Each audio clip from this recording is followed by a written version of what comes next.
sentence. Synonym for that is prognosis. In my case, 6 months. I don't need to internalize that. I don't need to hear that. Nobody should hear that.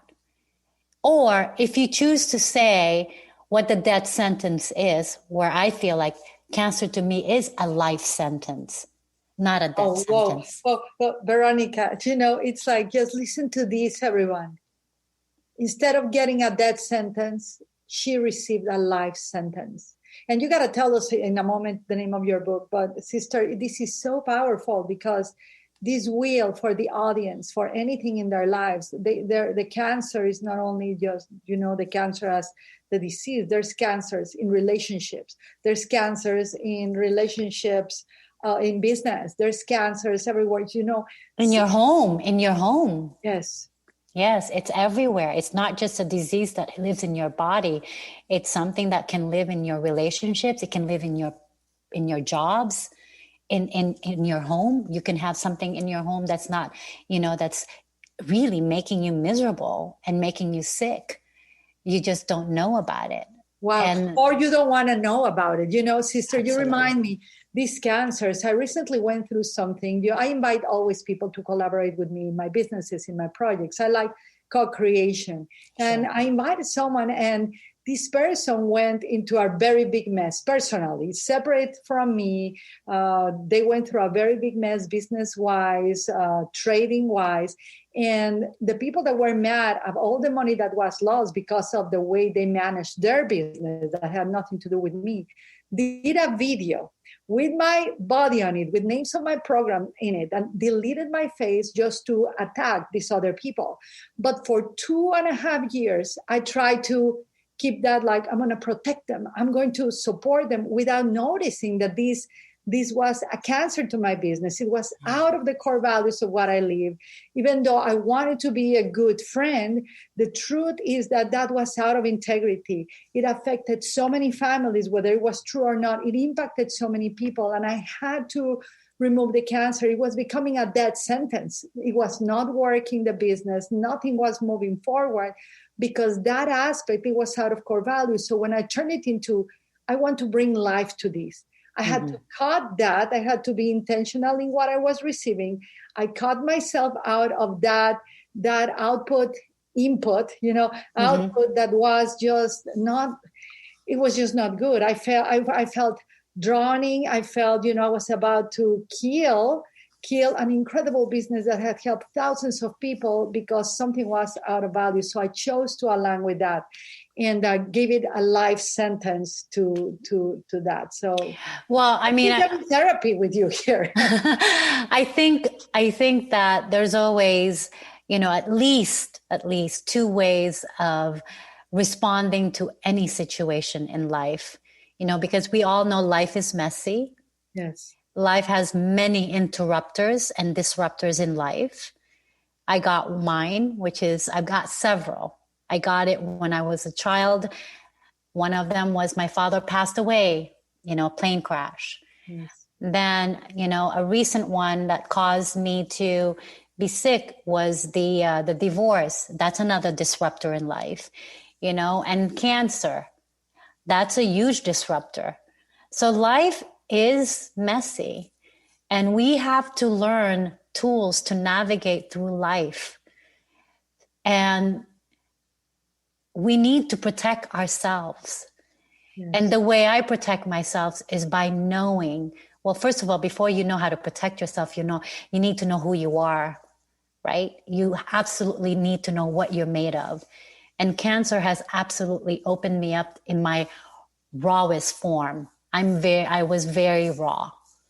When you have this disease, what happens to your body visually, it's not just inside that's eating me up. You can see from the outside what cancer has done to my body. And that taught me humility because, again, we're very external. We like to see ourselves the way we externally look physically, how our hair, our body looks. Well, that was all taken away from me. Wow. My athletic body became this frail, very weak, no muscle because cancer ate all my muscles away. So it taught me to not attach myself to the athletic person I used to be, but to the person I was becoming. And I had to love myself and accept myself in that moment, looking at myself in the mirror and saying, forget what you were and feel blessed that you were that. But you have to love who you are today, even with skin and bones. Wow. So that's why I had to call it The Grace of Cancer, which is the name of my book. Because, I mean, first of all, how often do you see the word grace and cancer in one line? You rarely do, if not never. Yeah. And as I was talking, in the beginning of this, I was saying, you can choose to how you want to interpret things in your life. And that's one tool. Turning something so horrific, like getting cancer, you still have the ability to turn it to an opportunity. Darkness can turn into your light. And I know I am such a good person. Again, there's a self-love. That I know that this disease was given to me for a very important and meaningful reason. And then I had to take the responsibility to find out why. And along the way, I was gifted the grace of cancer, learning how to be, humility, letting go of my ego, and just the way I see it, it's like removing all the saturated fat into my diet. There's my chef. There's my nutritional part. Everything I think about is through meals and food and everything. But it's very relevant to life.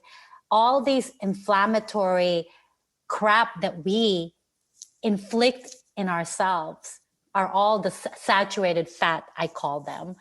We don't need. And I freed myself from that. We create this prison that are all self-inflicted. Yes. And I now know, and that's why I feel so liberated because of the grace of cancer, that I get to live a life where I'm constantly asking myself, is this empowering me? Is this protecting my peace? Is this remaining authentic? Is this honoring myself? I don't make a decision without asking those questions. Oh, I love that, Veronica. I was a member of an incredible group called Arete. I chose to go out of the group because I chose to use my finances to build new businesses in 2021.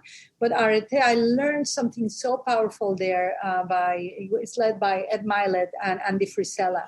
And Andy Frisella said a very powerful lesson about core values. Core values of, we always do what is right, live by the golden rule, etc. And in those conversations, they shared that once you make a decision of these core values become your questions of like filtering everything in life. Like, does this bring me peace? So that's one of your core values, peace for yourself and others. Does this benefit my health? Those core values that comes from your soul are the guides that will lead us into the right people, right circumstances, right healing, and to do what is right as human beings. I gotta say this, Veronica. I've known you like it's 4 months, 5 months, 6 months. I don't know, because we've been talking. I feel like I've known you all my life, yes, Yvonne. But love, you are one of the most mature, intelligent, and easeful women I've known. And I've known a lot of people and a lot of influencers. But every time I talk to you, even when I used to play the role of your coach or your mentor, I was there learning. Every single time after a call with you, I will go into deep contemplation. You see, all of our students really are teachers disguised as students. And every time you speak, my heart opens up, because you are coming from a space of truth, core values, and of truth.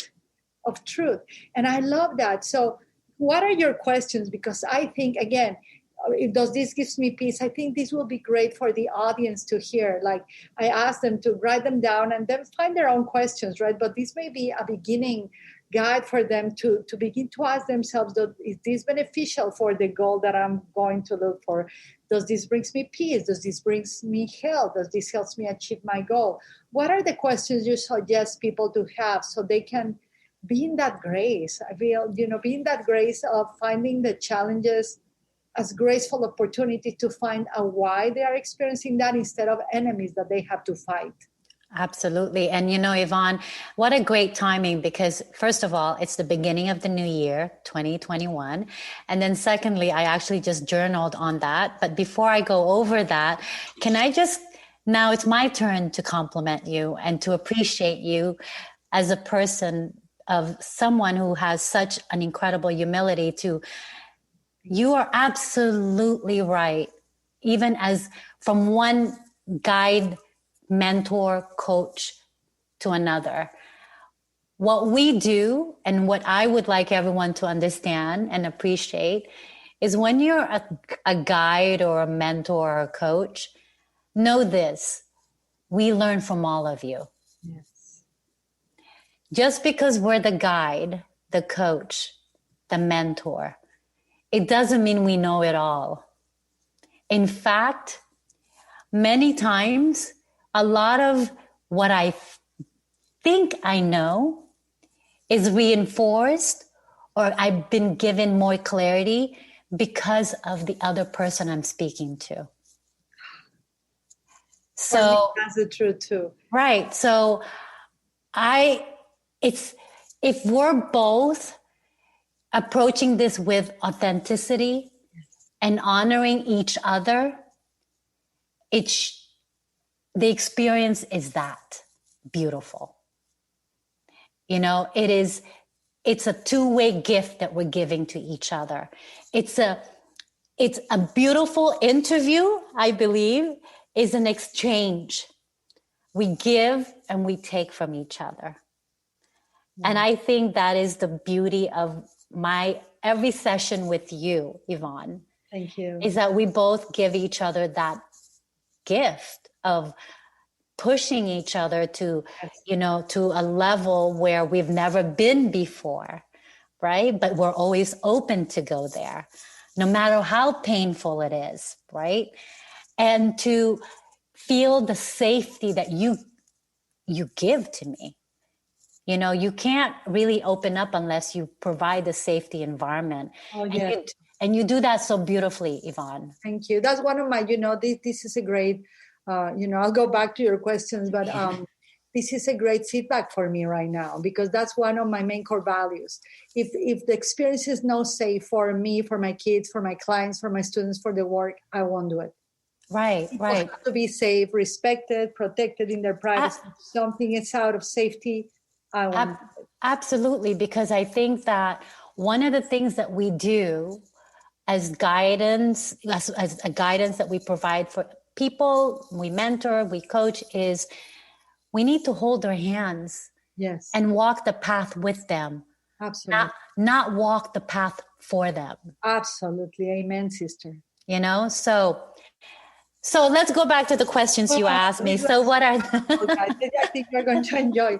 Yes, just recommend for them. These questions are going to be how they take themselves through the river, how they walk that. Right. So what questions do you recommend for them to ask in challenging situations, in situations like, actually, one of your questions, you shared with me this in one of our sessions, and that's when, besides a couple of my mentors, just like feedback in me, that's when I decided to let go of this business and this alliance with beautiful people, but they were not aligned with the same core values. And when I asked those questions, I was like, oh, this doesn't feel good. It doesn't feel safe. It's not right. It's out of core values. I know things can get done. We can get money, but I'm not for that. It's not heart-centered. It helped me a lot. So tell me, what type of questions do you recommend for others to bring grace into the challenges of their lives? So I see it as, our life is like the garden of life, right? And what is the garden of life? Your garden has different plants, different herbs, and our life has different areas. Our lives are, different. We have different things in our lives. Okay. So, one of them is our health. Okay. So what is one of the questions that you can ask yourself, or one of the things that you're checking